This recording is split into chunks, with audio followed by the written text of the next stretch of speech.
waxaa gelinkii dambe ee maanta magaalada Mugdisho caasimada Soomaaliya soo gaaray wafdi kala hogaaminaya madaxweyniyaasha dowlad goboleedyada buntland iyo jubbaland. Madaxdan ka tirsan dowlad goboleedyada ayaa waxaa garoonka diyaaradaha Cad ku soo dhaweeyay xildhibaano, wasiiro, gudoomiyaha gobolka Banaadir iyo shaqaalaha dowladda.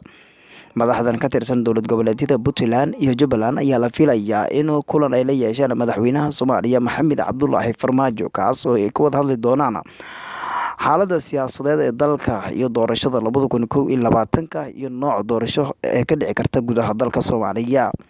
Madaxdan ka tirsan dowlad goboleedyada buntland iyo jubbaland ayaa sidoo kale waxa ay ku sugan yihiin Mugdisho kulamo ay la yeelan doonaan qaar ka mid ah beesha caalamka ee ugu sugan magaalada Mugdisho. Madaxweyniyaashan oo ka qayb galay shirkii Dhuusamareeb 3 ee dhawaan ugu soo idlaaday dowlad goboleedyada Galmudug, Koonfur Galbeed, Hirshabelle iyo madaxweynaha Soomaaliya, waxaana arintaasi ay horey ugu biidideen xilli dhawaan laftooda kulan ay ku yeesheen magaalada Garay. Warmurtida ay ka soo saareen waxay sheegeen in ay tagi doonaan magaalada caasimada ee Mugdisho si ay kulan ula yeeshaan madaxweynaha dalka Soomaaliya Maxamed Cabdullaahi Farmaajo. Dhinaca kale, maanta waxaa gabi ahaan xirnaa wadooyinka halbowlaha waa caasimada dalka, waxaana xirnaashiya wadooyinkaasi qayladhaan ka muujiyay bulshada Soomaaliyeed ee ku nool magaalada Mugdisho. Qaar ka mid ah bulshada cara ka muujiyay xirnaashiyaha wadooyinka ayaa waxa ay sheegeen in aanan loo baahnayn in mas'uul maamul goboleed gabi ahaanba loo xiro wadooyinka. Shacabka ayaa sidoo kale waxa ay sheegeen in aan la xirin wadooyinka xilliga ay soo galayaan magaalada Mugdisho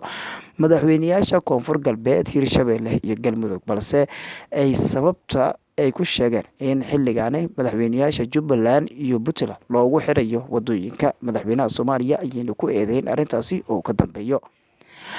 Madaxweynaha maamulka Buntland Saciid Cabdullaahi Dani ayaa tan iyo markii la doortay safarkiisii ugu horeysay ku yimid magaalada Mugdisho caasimada Soomaaliya, waxaana la filayaa in labada mas'uulba ay la wada hadlaan madaxweynaha dalka Soomaaliya Maxamed Cabdullaahi Farmaajo iyo doorashada dalka ka dhacaysa 2021.